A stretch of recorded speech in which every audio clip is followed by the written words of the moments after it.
I've had a family come in and I present some options to them and they, no, we don't want to see the baby. We don't want to have the baby dressed, or we don't want any pictures.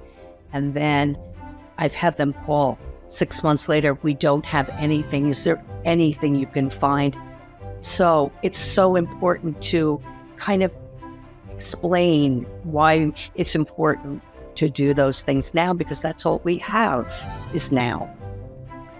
What a novel concept. I've never heard of that. Hi, everybody. Welcome to the Ask Julie Ryan Show. It's where we blend spirituality and practicality to help you live a life of purpose and joy. Today, we have Julie Lazar-Reskakis with us.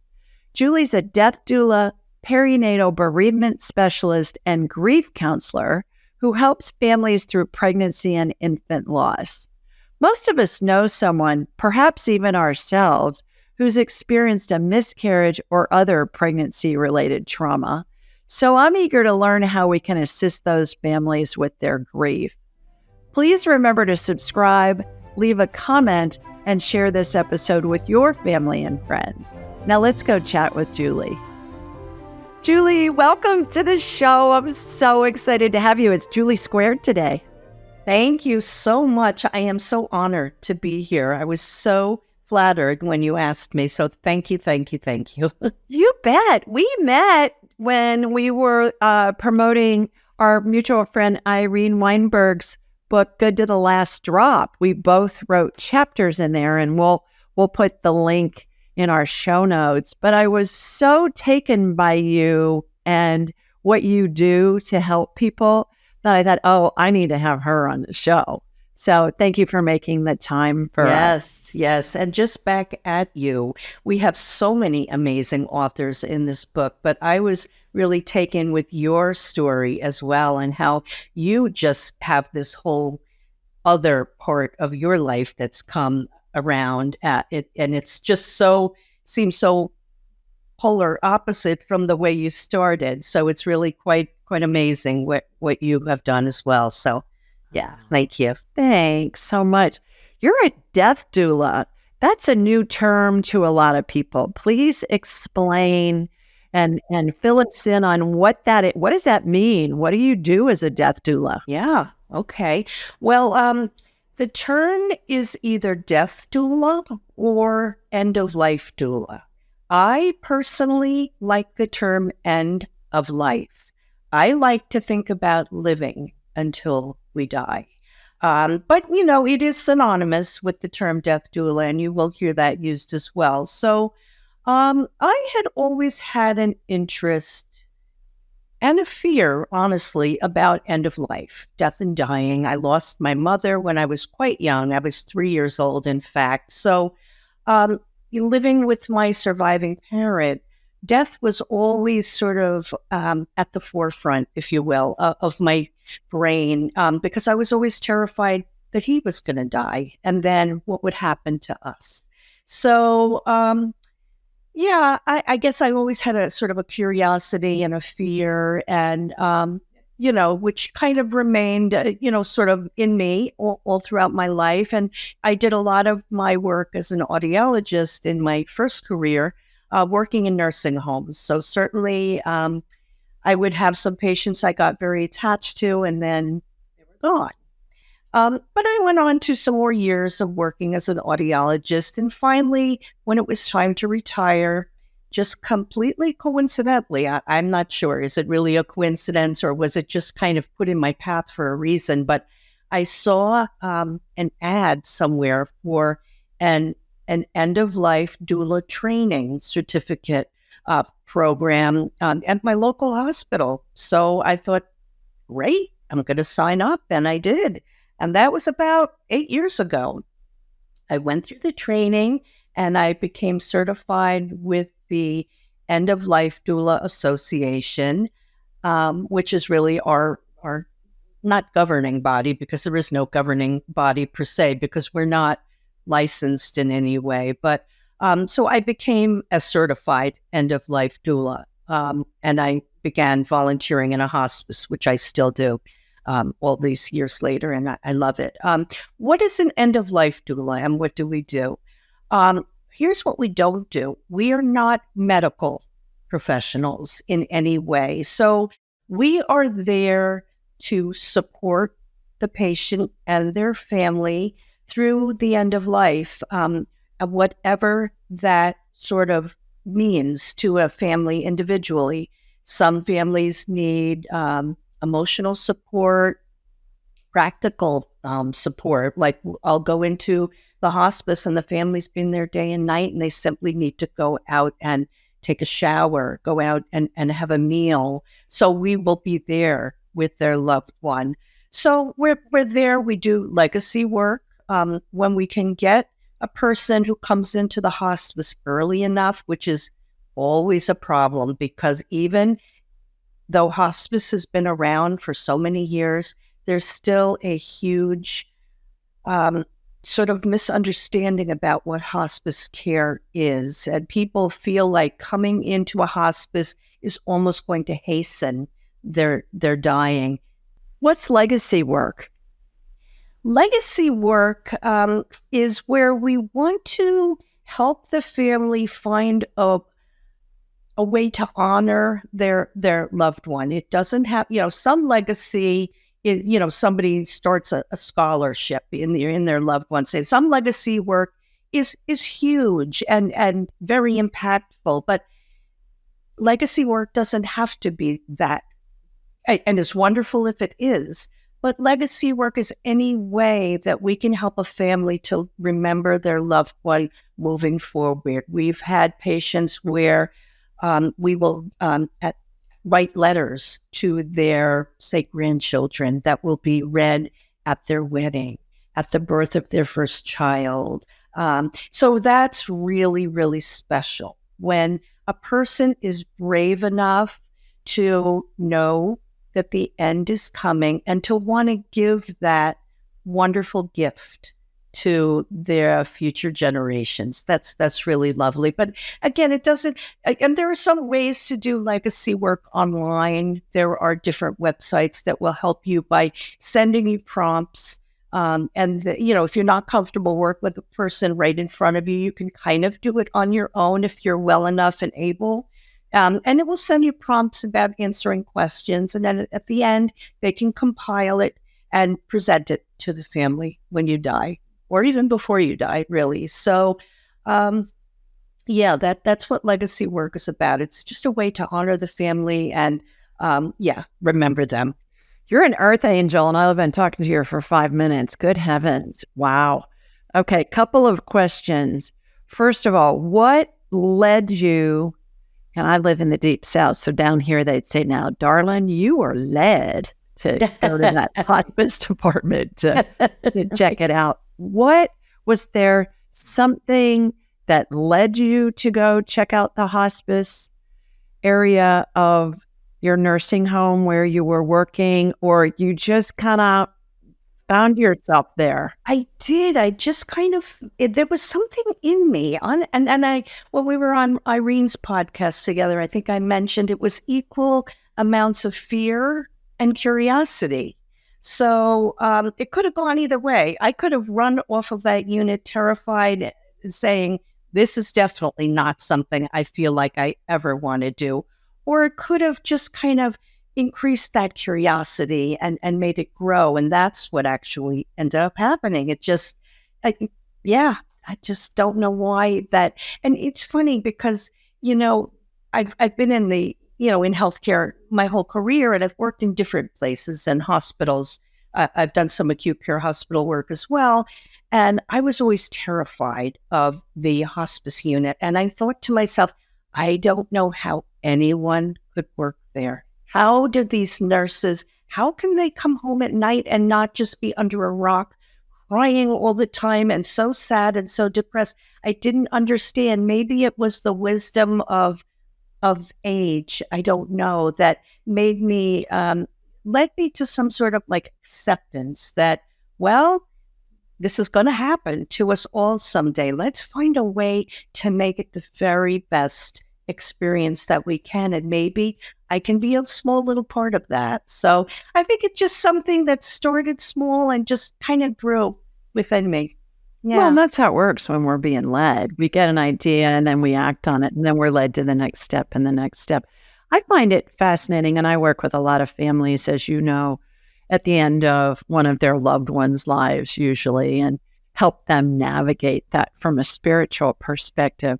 And I'm always touched by the families and their love for their person who's dying and their commitment to be there and to help them through. And it's not easy in a lot of situations. I talked to a woman this morning whose mother was dying for a very long time, and she lived in a totally different state. And she went back and forth, and she said she talked to her caregivers every day, and the mother needed round-the-clock care. And so she wasn't able to be moved. But I'm always struck by the commitment of at least the families that I run into. I know that's not always the case, but I'm struck with how people really go beyond in being with their loved ones, in figuring out what kind of care they need, in wanting to help them. I had a guy call into my show last night, guy named Tony, and he said, my aunt, who's like my mother, is at the end of her life. What can I do to help make her transition more smoother and more beautiful and easier for her, and also help the family in that? Have you found that to be the case as well with the families with whom you work? In most cases, yes. And the facility that I work in is an inpatient hospice unit, a freestanding hospice unit, although I've done community hospice as well, which is a little more unpredictable, honestly. When you're in someone's home, that takes on a whole other set of variables. Mostly good, sometimes not, honestly. But when inpatient, it's much more predictable. And our families are wonderful. They do, for the most part, really rally around. You do get the odd occurrence of families who are at odds about what to do with mom or dad or whatever. And that can create some tension in a hospice. I think anybody that works in a hospice has seen some of those situations, and they do happen. So fortunately, we have an amazing staff who are there to certainly understand what's happening, the dynamics within a family. We have wonderful chaplains, social workers, volunteers, doulas, nurses, everyone who kind of can sort of help navigate that, because there's a lot going on. It's scary. It's terrifying. And then you have all these family dynamics coming into play. So it can be challenging, but for the most part, families are lovely and so appreciative that we come in as volunteers to spend time with their loved ones. They are very grateful. Yeah. You work in a hospital and in a freestanding facility where I would think there are a plethora of cultures and religions and people from different ethnic backgrounds as well. Do you incorporate spiritual components into the work that you do? And if so, what does that look like? Well, yes, I do work in a hospital. As you know, I'm a perinatal bereavement specialist in a hospital, and I do this volunteer work in the hospice. So we always want to take into account whatever religious, cultural rights are important to that family.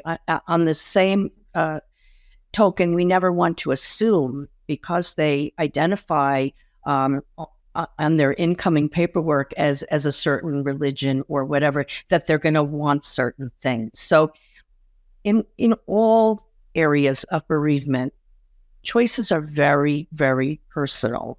But we want to make happen whatever is important to them. So if, some families want to do a prayer and to want to have the doulas do prayer with their loved one. Some want us to read the Bible with their loved one. We have a Reiki person who can be called in, and she's a wonderful friend of mine who I did my certification program with. So we can almost do anything. There really isn't any request that isn't completely outlandish that we would deny. It really comes down to whatever is important to the family, and sometimes it takes a little while to weed out what that looks like for them. But we never want to. It's not about us. It's really about what's important to them and how to make that happen. So with perinatal bereavement, there are many decisions that have to be made, unfortunately, when a baby dies. And people have very different feelings about, and sometimes it's driven by their religion. Certain religions don't want to see the baby when the baby's died. So, but I always run that by the family. I mean, just because they identify as a certain religion, that doesn't mean at that moment they may not want something else. So very, very personal choices. But we try to incorporate whatever it's important, spiritually, whatever is important to them. When did we get so disconnected from death, especially in our Western societies, especially in America? Was there a catalyst that caused that? What do you think? I don't know, but it's gone so far. We are just a grief and death adverse society. Yeah. We don't want to talk about it. We don't want to think about it. We just don't want anything to do with it. So just a turning point, I don't know. But like centuries ago, people would die at home in their dining room, and everyone would gather and everyone would be there. And it was just a part of life. It was an accepted part of life where family would gather and take care of the loved one and take care of each other. How did we get so far away from that? Gosh, I really don't know, but we need to get back to this acceptance that this is going to happen to all of us. Let's talk about it. Let's see how we can just make it a normal part of the end of life. I don't know how we're going to do that, but by talking about it, for sure, by creating more acceptance around it, by promoting the hospice and all the wonderful work and why it's so important, and trying to lessen the fear. It's going to take a while to get back to what we had. And certain cultures still really embrace, gathering with their loved one and just seeing them on to their journey. And it's not this big, scary thing that they don't talk about. They just embrace it and go with it. I don't know. Chris Kerr, back to Dr. Kerr, he says end-of-life medical care is, this is a quote from him, he calls it the assembly line of the absurd. And, and he thinks that really has precipitated why we're so afraid, because the medical staff on the normal floors in the hospitals and also that are the elder care medical providers, they don't talk about it because they're taught to save life. They're not taught what to do at the end of life.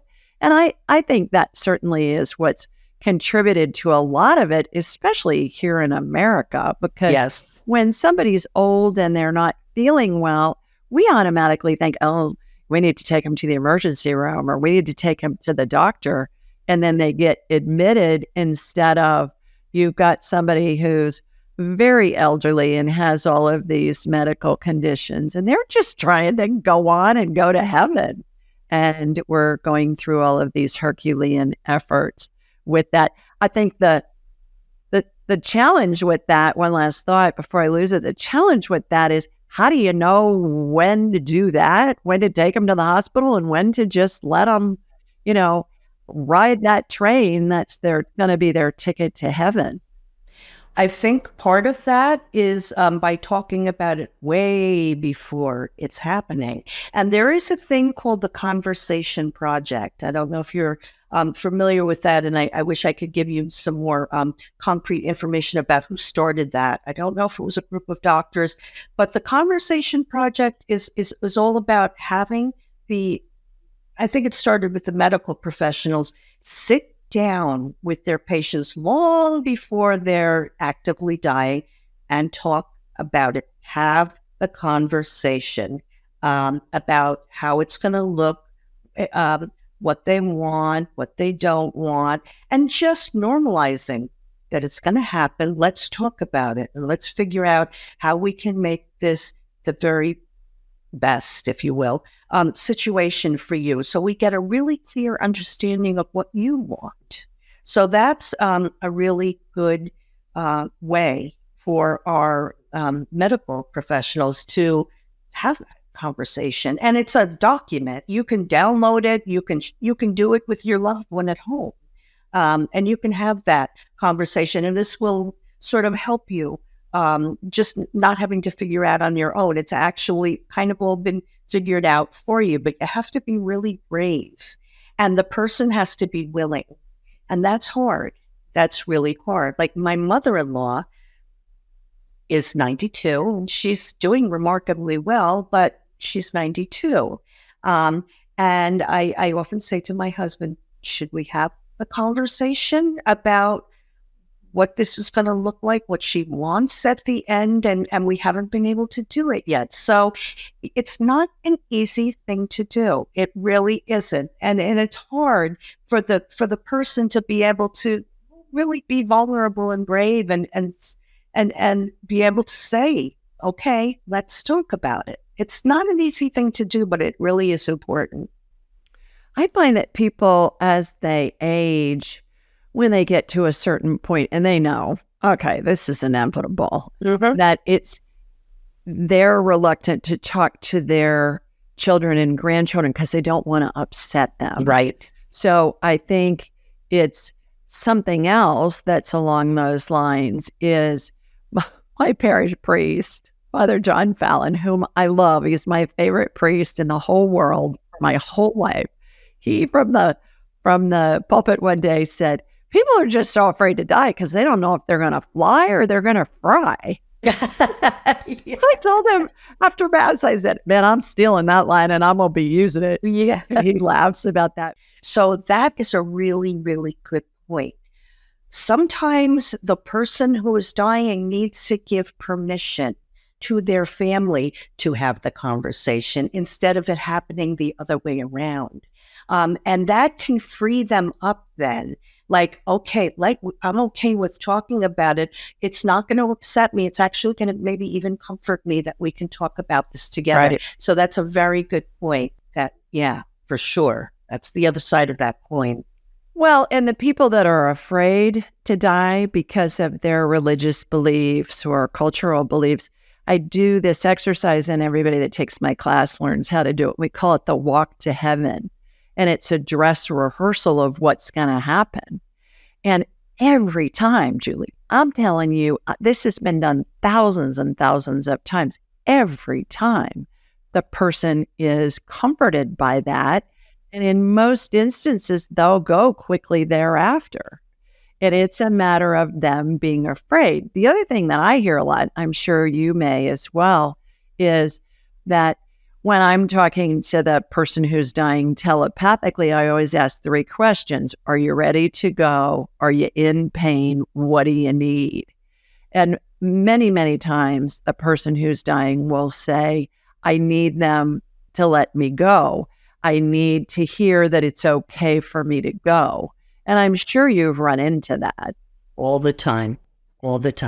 Yes. And sometimes we may even just need to give them a little nudge, the family, like maybe, because you see sometimes loved ones will just hang on. And sometimes you can kind of just give a little whisper, a little nudge that, maybe they're waiting for you to tell them it's okay. We're going to be okay. So yes, that happens a lot. And listen, we never want our loved ones to die, but when they get to that point, we need to release them. We need to give them permission. It's okay. We're going to be okay. Yeah. We have a family, kind of a funny story, my brothers and I, and our mother used to go, my sister's in spirit, she passed. We buried her on her 50th birthday. That's a whole nother story. That was a nightmare, very suddenly. But my mother used to go light what we'd call killer candles at church. You know, have the vigil candles in a, like in a rack. And she'd go light killer candles when somebody was hanging on and they were suffering and the family was suffering and all that. And we'd say, "Hey, Mom, are you going to go light some killer candles?" And she'd say, "Yeah, do you think I should?" And we'd say, "Yeah." Yeah, and she'd go and do that and say some prayers, and inevitably the person would die quickly thereafter. So we kind of have we have a fun story in our family. We say, "Yeah, get Mary Jo in heaven to start lighting some killer candles." Yeah, which is fun. All right, let's change directions for a second. I'm really fascinated by the work that you're doing in the perinatal area. Tell us about that. What does that encompass? It's obviously going to be vastly different from what we just discussed with somebody perhaps who's ill and elderly or whatever's going on there. So tell us about that. How'd you get there? And just tell us about what you do to help comfort families. Well, in my doula life, along the way, I got very interested in supporting families after their loved one had died. So I had mentioned a little earlier, I did a training. It was actually David Kessler's inaugural training class for Certified Grief Educator. So I went through that training, which was pretty rigorous. And then I was able to support loved ones after their person had died, families, I should say, after their loved one had died, and ran bereavement groups and did that for a couple of years, and thought that this would be where I would sort of stay and focus my energies exclusively in this hospice work, both with the patients and then with the families.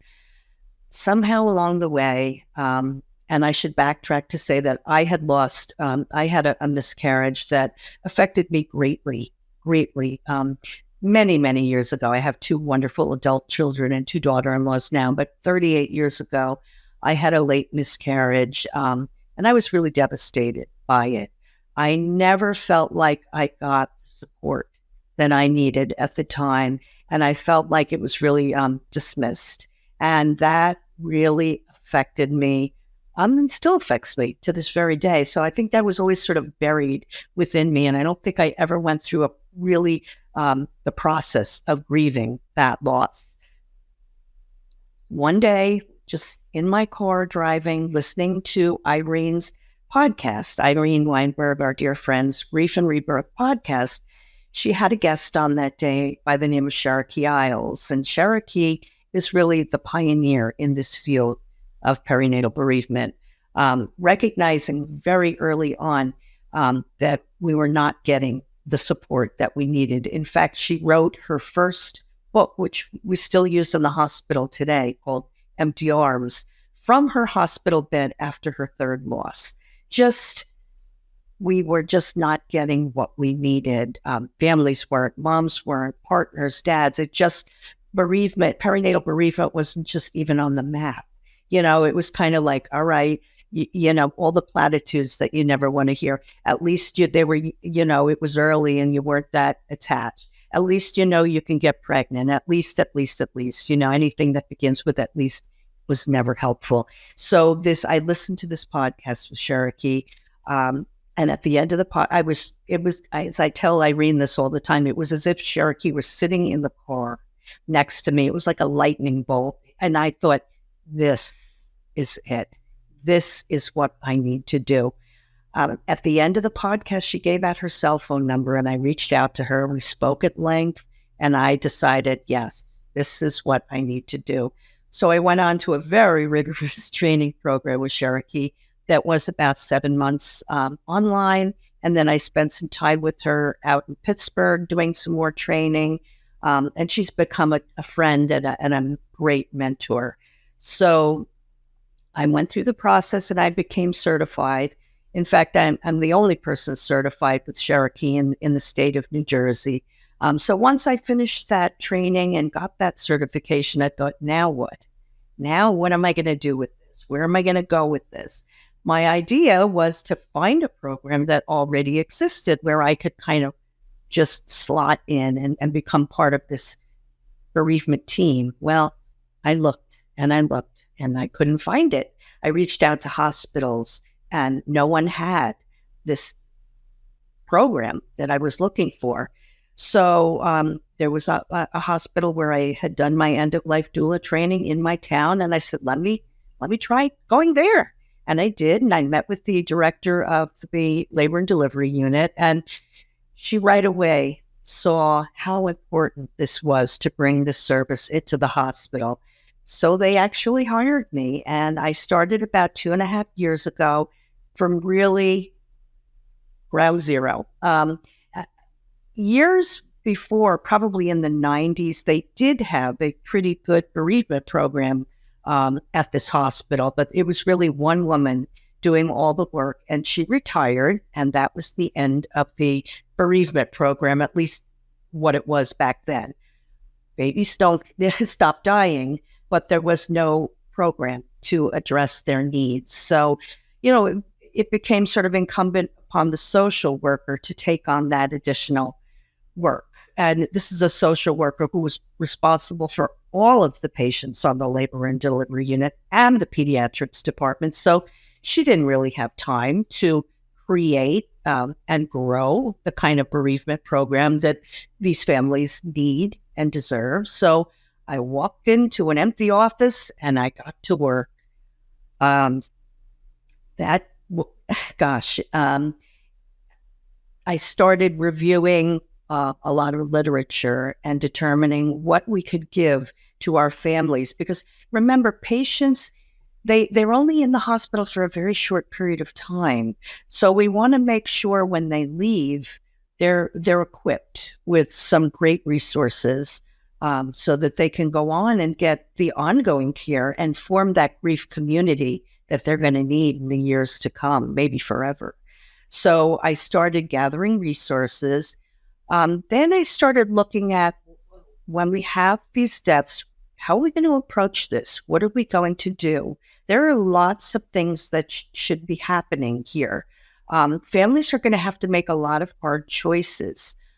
So we're going to need some concrete materials to help them. And we're going to need a game plan and a whole team around this. So I first started getting supplies. When a baby dies, we like to give the parents lots of opportunities to create memories with their baby. Remember, a lifetime of memories is going to have to be all compacted into a day or at the most 2 or 3. So what can we do to make that time memorable? Because they're going to want that in the years to come. When I first walk into a room and there's been a loss or there's going to be a loss, and I present to the patients, to the mom, some things that they're going to have to start thinking about. When the baby is here, let's think about what we're going to do. Do you want to maybe see and hold your baby? We could call in and have a religious, a blessing for the baby. We could give the baby a bath. We want to have these parents parent their baby for the short period of time. So I started gathering supplies, beautiful. And I have wonderful organizations that have given me the most beautiful supplies. We have an organization that makes all volunteers, that makes little teeny baby clothes out of wedding gowns. My sister-in-law did that in Chicago. And she donated her wedding gown and they made several outfits and they sent her a picture of the outfits for little boys and for baby boys and baby girls. Yeah. We want to encourage picture taking. I mean, again, Everything is a very personal decision. And when families first hear us presenting these things, and we don't go, obviously, I don't go in the room and say, okay, you can do A, B, C, D. No, it's almost like Sherokee calls it a dance, if you will. I'm going to go in and I'm going to give them a few ideas. And then I'm going to step away. I'm going to step out, give them some time to think about that. Remember, their lives are shattered. This is probably the worst thing that could ever happen to someone in their life. So they can only take in so much at any given time. So I'll go in and I'll say, let's just think about what we want to do when the baby is here. And at first, when I present these options, they look at me like, why would I want to take pictures of my baby that died? Why would I want to bathe a baby dead? And then I have to go into explaining, because this is all the time we have. Let's take the grief that's going to be with you in the years to come and probably forever, and let's put it in a basket. And not to sound trite, let's put it on a shelf for a day or two. And let's take this time and make it precious and memorable, and spend this time loving on our baby and creating these beautiful memories. And when this part of this journey is over, we're going to take that basket down and we're going to unpack it. But right now, let's try to be in this moment. This is important because this is what we have. Now, we want to maximize the memories and minimize regrets. You can't go back, and I've had it happen where I've had a family come in and I present some options to them and they, no, we don't want to see the baby. We don't want to have the baby dressed, or we don't want any pictures. And then, I'll say, you know what? You don't even have to look at the pictures. I'll put them in an envelope. I'll keep them in my office. You can call me in a year, 10 years, and I'll get them to you. No, we don't want it. Okay, and I respect that. But I've had them call 6 months later. We don't have anything. Is there anything you can find? So it's so important to kind of explain why it's important to do those things now, because that's all we have is now. What a novel concept. I've never heard of that before. And all of us, I would say the vast majority of us, know women who've either had a miscarriage or a stillborn baby, or a baby that died really, really shortly after they were born. God bless you for doing this. I have personal experience with this. One of my best girlfriends, I met her when I was 16. She and her husband were living in San Diego. He was in the Navy. He was a nuclear engineer in the Navy at the time, graduated from the Naval Academy. And I was there visiting her for a week. And she was due any day. And we were trying to figure it out, that I'd be there where the baby was born and help her out and stuff like that. And the baby was fine. Pregnancy was great. Everything was just going beautifully. And she woke up, I think that maybe the third or fourth day I was there. And she said, I haven't felt the baby move. And I feel like we need to go check it out. So we went to the doctor, went to the Balboa Naval Hospital in San Diego, that big, huge naval hospital, and the baby had died in utero, full term. And her husband's out on maneuvers. So we can't even reach him. And she decides that she wants to, they're going to go through labor. They're going to start the Pitocin drip. So I was with her through that whole thing. The epidural wouldn't work, Julie. She had some curvature in her spine or something. She did all that labor with the Pitocin, which makes it like, let's just ramp it up 10 times. And we got to her doctor, who was a naval doctor, got to the admiral that was over whatever, the Pacific Fleet or whatever, out of San Diego. And they sent a helicopter out to get her husband off of the aircraft carrier. Wow.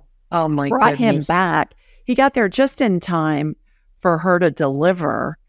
And she delivered a perfect, dead, 10-pound baby girl. Oh, my goodness. I mean, this was 45 years ago. Yeah. You know what? When this It's happened. yesterday. It's like it was yesterday. Yeah. And so they got to hold her. Her doctor was wonderful. They got to hold her. They named her Janine. And the next morning she was there at the hospital and the staff brought her another baby by mistake. Oh, It my was goodness. so horrific. Oh, Julie, my girlfriend. that is as bad as it gets.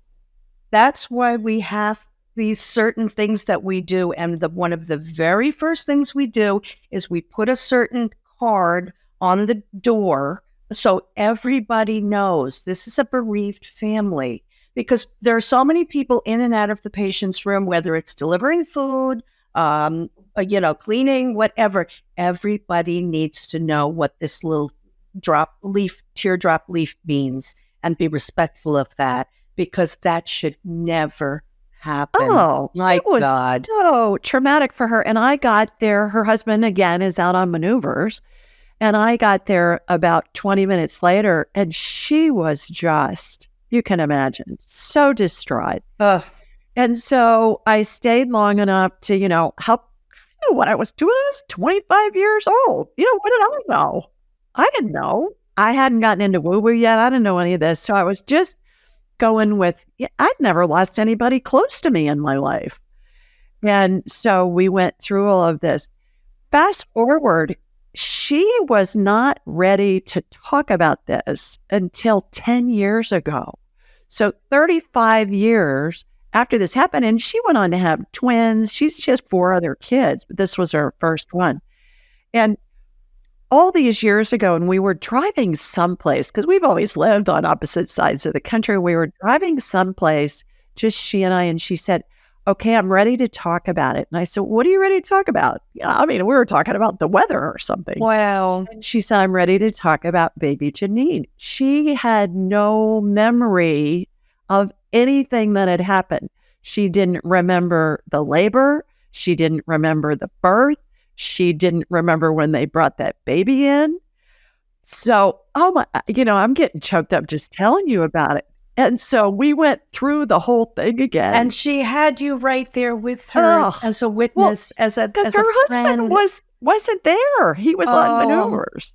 And you say you didn't know what to do, but you knew what to do, and you did the hardest thing. And all those years later, you were able to share that experience with her. That's truly amazing. She was vomiting when she was in labor. It was awful. It was so awful. But what a blessing that when I told her the stuff that was going on, she could recall it at that point. How wonderful. It gave her so much comfort. Yes. And again, I'd gotten into woo-woo by then. Yeah. So, we could communicate with her baby. But, oh my goodness, if there had been somebody like you back then 45 years ago, what could have been done to help her deal with all this grief? Because she wasn't willing to talk about it for 35 years. That tells you that kind of trauma. Yeah. And now there are so many more resources now for these kinds of losses. And there's, peer-to-peer support, a person who's been through a similar loss that can sort of talk you through what's going to happen, as much as they can, what's going to happen, or just be an ear, be there to listen. And there are wonderful support groups, not just for moms, but for dads, for grandparents, for siblings. We just are doing a lot better now, but it needs to go further. There's a lot more that can be done. But now we have, in October, we have, Pregnancy Loss and Infant Death Awareness Month.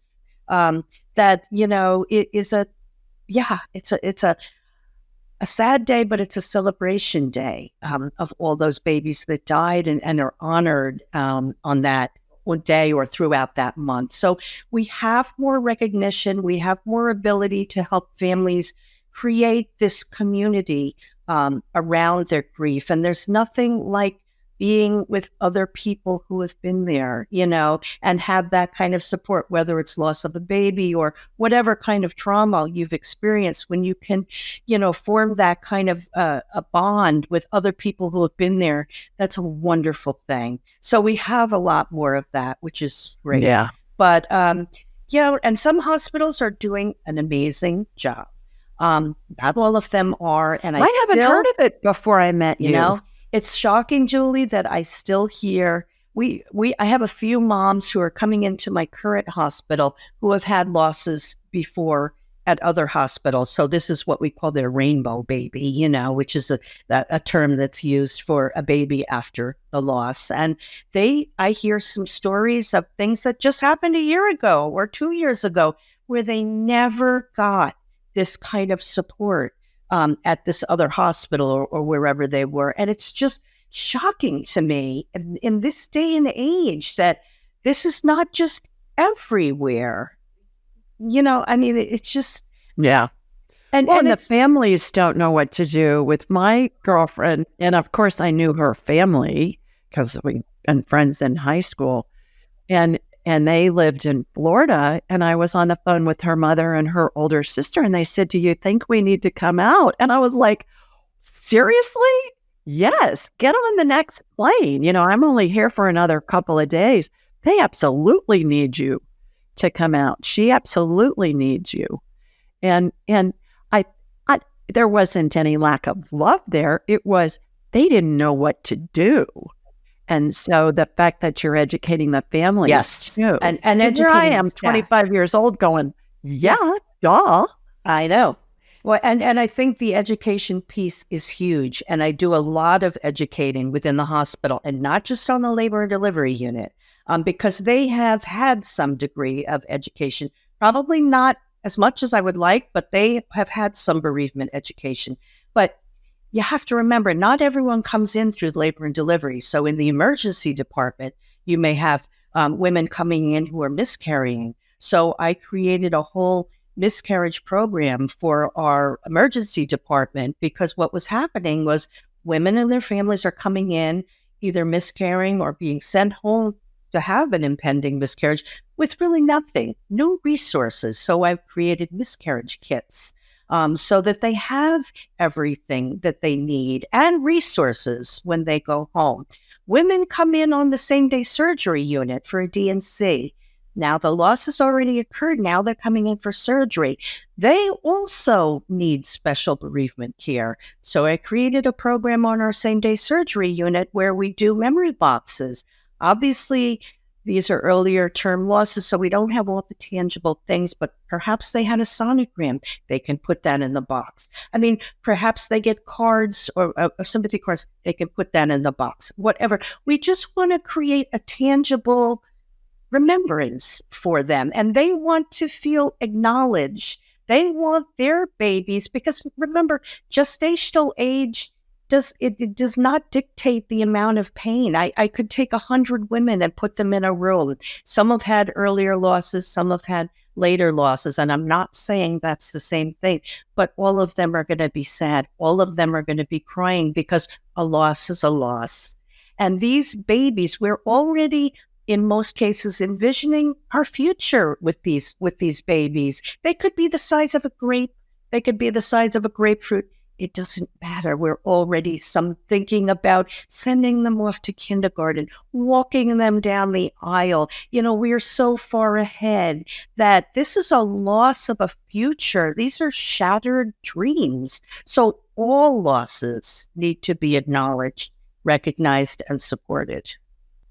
Well, the interesting thing about those babies, whether they're miscarried or stillborn or die quickly after they're born or they're aborted, it doesn't matter, because we can communicate with that baby's spirit at any moment.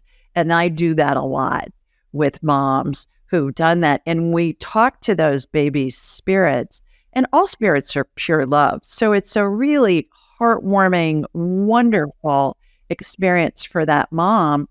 And the other thing that's really interesting about this, Julie, is when somebody is in the dying process, and this happened with my own mother, when they're in the dying process, I call it the phases of transition, those babies' spirits are in the room with their other deceased loved ones and the angels and the deceased pets.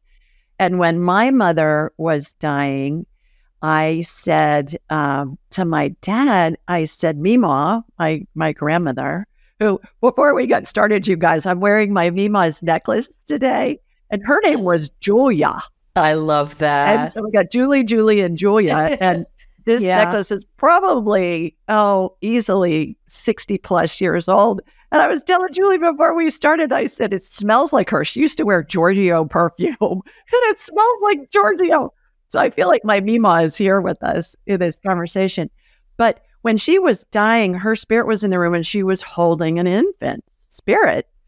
And I'm thinking, who is that? And so I asked my dad, I said, did you guys have a miscarriage or something before my older brother Jay was born? And he said, yeah, we had 3. Back to the candles. He said, we went to a shrine in Northern Ohio and we lit a candle. And then we had 4 kids in 5 years. And we always used to joke that we need to go blow out that candle. So, because she had all these kids. Oh, Those baby spirits were in the room. Another fun story, I was at the funeral of a dear friend's husband. And she's in her 90s now. She's, I think, 92. And she, at the funeral, those babies, there were infant babies, like fetus babies, spirits that were there at the funeral that I could see. And I told her, because after the funeral, we were at the luncheon afterwards. She goes, okay, tell me what you saw. And so I did. And I said, there were 3 baby spirits there. And she had 6 kids. And she called one of her daughters over and she said, did your father have another family that I don't know about? And I said, no. These were babies that were your babies that you miscarried. She said, well, I don't know about that. And I said, women miscarry babies all the time and we don't know about it. Right. They just come out in their period. yeah, exactly. Yeah. Well, I need my moms to be able to, but what you do is such an amazing gift that you're able to give the moms this comfort of being able to communicate with their babies. This is just an amazing gift. Well, my book, Angelic Attendants, just go to julieryangift.com. Anybody that's watching, we'll give you a free digital and audiobook download. Please share it with all your moms. Yes. And it's a free digital and audiobook download. And I think it will bring them a lot of comfort. It does to a lot of them. What is something that we can do with women who have had a miscarriage or have lost a baby, and whether they be a family member or a friend, what do we say to them?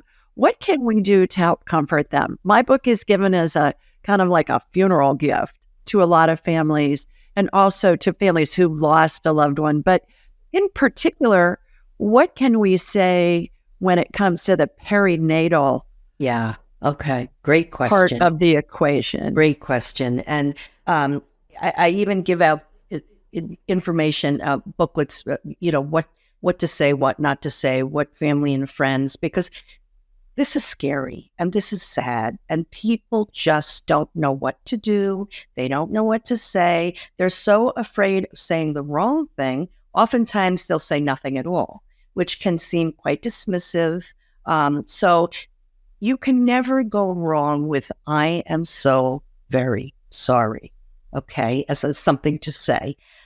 What to do? Be there for the hard times. Listen. Just be willing to be with in their puddle of tears and pain.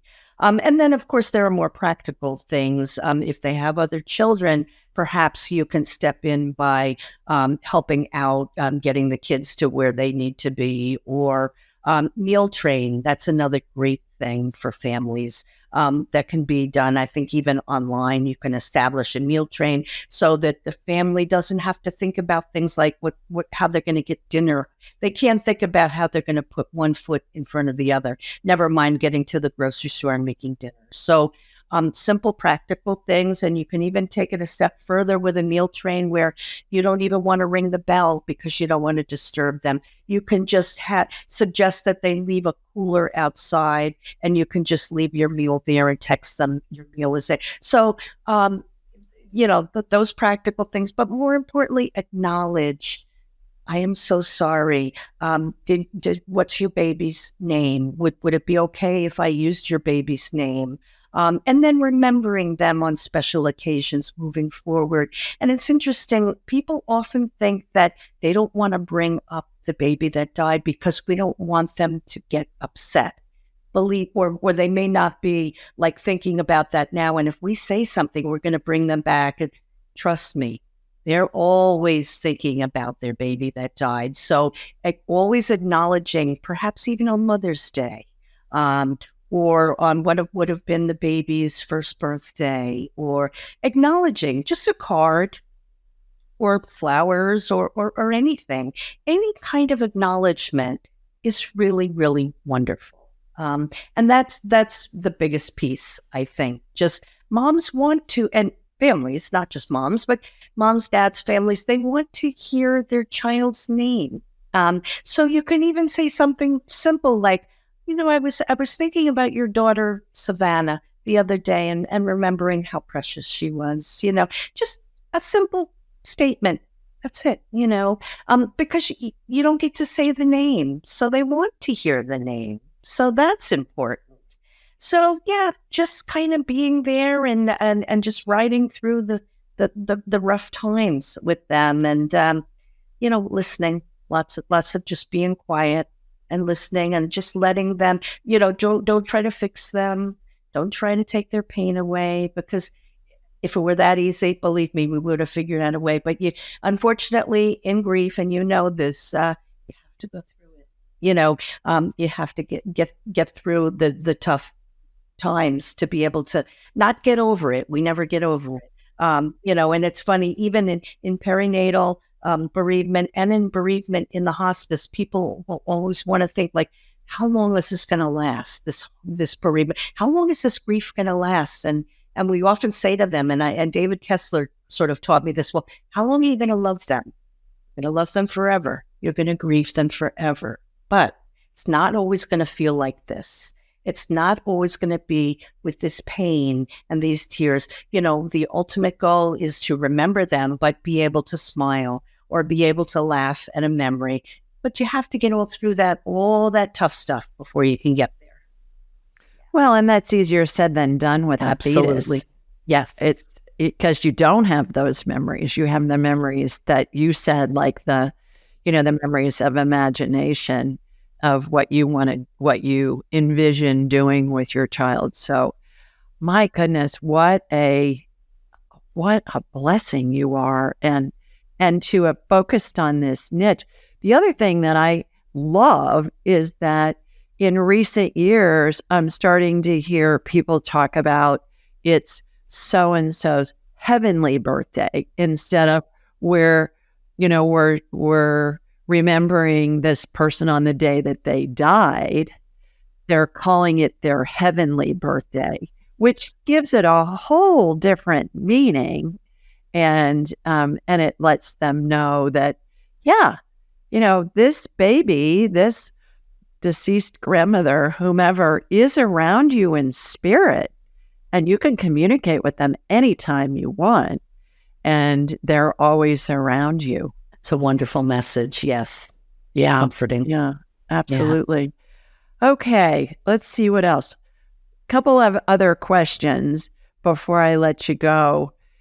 Can you share perhaps a story or a special moment with a family with whom you worked, and what the circumstances were, and how this nurturing that you're offering, how did it affect them going forward? I know you've only been doing this a couple of years, but are there any stories that stand out? Well, I'm thinking about one particular family. They had 2 daughters at home, and they had a son who had died. He was almost full term. I don't remember the exact cause or if they even knew the cause, but they were very open to doing these memory making activities, which was wonderful. And I was able to really sort of guide them into doing all of these wonderful things. We did tons and tons of pictures. We did, I offered to have the other children come in to meet their sibling. People, when they hear this, they're often like, why would you traumatize a child by having them meet their dead sibling? But, children's imaginations are almost always much worse than the reality. So they may be picturing this, I don't know, monster, whatever it is. And when you bring the child in and allow them to have that memory, you're creating something really special there. They did not opt to bring the children in, which I totally respected that decision, but they brought the grandma in, they brought extended family in, and we called pastoral care, who will come down, as I said earlier, and do a blessing. But honestly, Julie, they did almost like a complete service, and I videotaped the entire thing, so they will always have that. It was 3 priests came down. It was amazing. And it was a full circle moment where almost a year later, when October rolled around, and it was, like I had mentioned earlier, October is Pregnancy, Loss, and Infant Death Awareness Month. I had held a service at our hospital, and I invited all the families back, and they came back, and they brought their girls, and other families came as well. But we planted a tree, and we wrote all the babies' names on little sort of seed packets that you can plant, and they planted it so it would blossom with the tree. And what was initially so sad became this amazingly joyous occasion where we just remembered the baby, we spoke of the baby, and we did all of these beautiful activities, writing letters and all of these things. And it was just, that was an amazing, to see it come around like that was truly, truly amazing.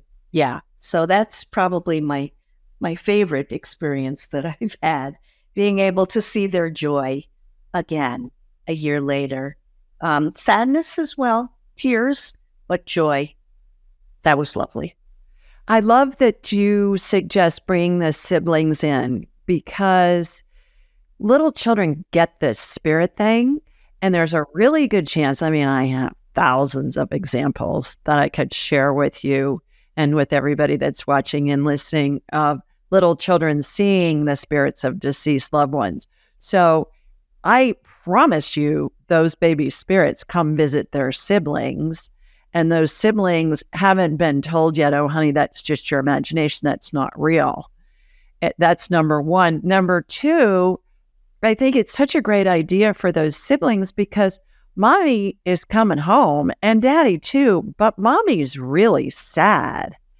And that's a big leap of a concept from, we lost this baby that was in mommy's tummy, and the baby's now in heaven, and that's why mommy's sad. Whereas that whole funeral type thing, or the siblings coming to visit the baby, and we say, okay, the baby's spirit's in heaven. Actually, I have children's books that I've written along those lines that are picture books that help with that too, and that's where they were written. And what a great gift. What a great gift to give them, because years later, you're never going to have a picture of the whole family together with the baby who had died, unless the children come in. And maybe it's not something we want to put on the wall right away, or maybe we do, and that's okay too. But what an amazing gift to give them, because they're always going to want to know their other sibling that's not with them. And if we can have a tangible picture or a footprint or whatever it is, that's part of our family. This other baby was a part of our family too. And here's in fact a picture, or you may not remember right now, but we brought you in, and you may even want to videotape it. Again, very personal choices, but they're going to be curious. They're going to want to know in years to come. And there's always going to be this sort of black hole. The baby died if you don't have any memories, So I think it's lovely. But again, I respect whatever any family's decision on that is. Very personal, of course. Well, post-mortem photography was a thing, a big thing in the 1700s and 1800s, maybe not 17, but the 1800s. That was very, very common. And so these concepts, I understand most people, when they hear them, they're probably thinking, what? Yes. Why would I do Yes. that? Why? And yet, But God it's bless all you about how the why.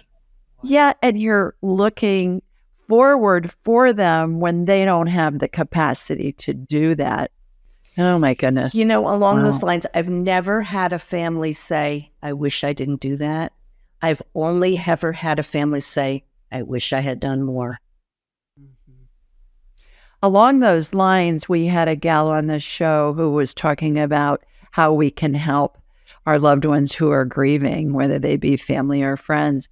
And the food thing certainly is very common. But she went so far as to say, and this has always stuck with me, Julie, she said, just regular supplies. I mean, drop off some paper towels and some toilet paper and some, whatever things that maybe aren't food because they only have so much refrigerator and freezer space. Right. True. But bring other things that don't need to be refrigerated and even household items.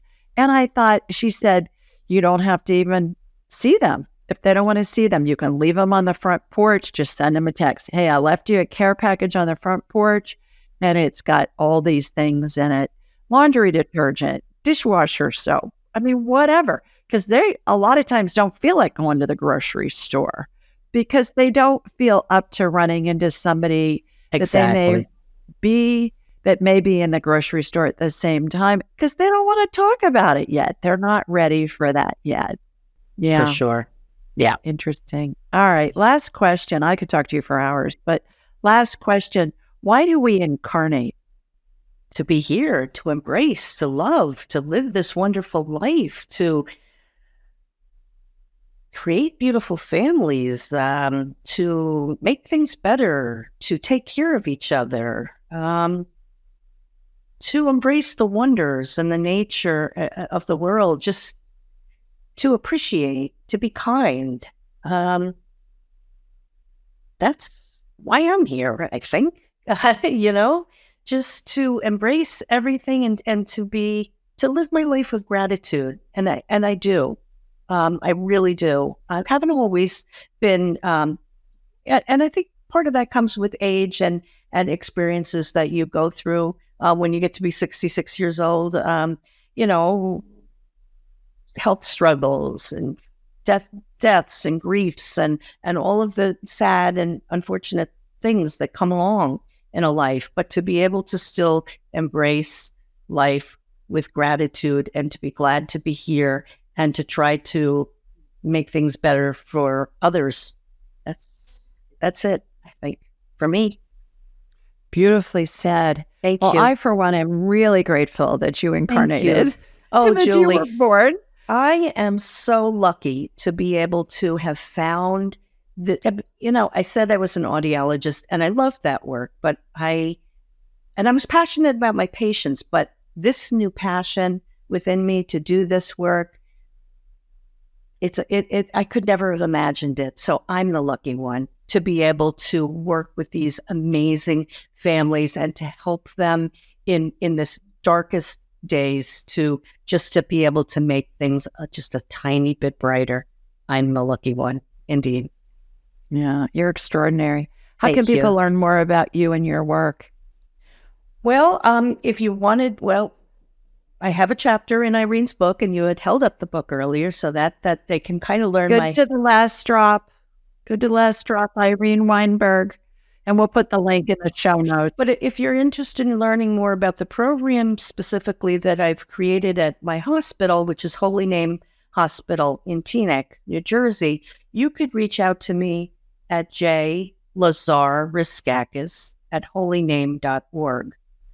Should I spell that now, or you put it in the notes? No, we'll put it in the show notes. And you can reach out to me if I can help anyone with resources or anyone who's starting out in this field to kind of figure out how to create and grow a program for your own facility, I'm all about it. Just reach out to me and I'll help you through.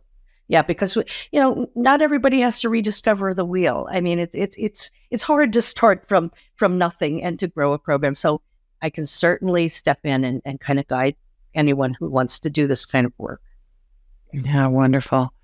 All righty, everybody. Wow, what a conversation! I didn't expect to get so verklempt there, so emotional, but it's real. Thank you for that. That really that touched my heart, Julie. Thank you. Yeah, you bet. Everybody's sending you lots of love from Sweet Home, Alabama. Mwah! And from New Jersey, too, where Julie is. We'll see you next time. Thank you.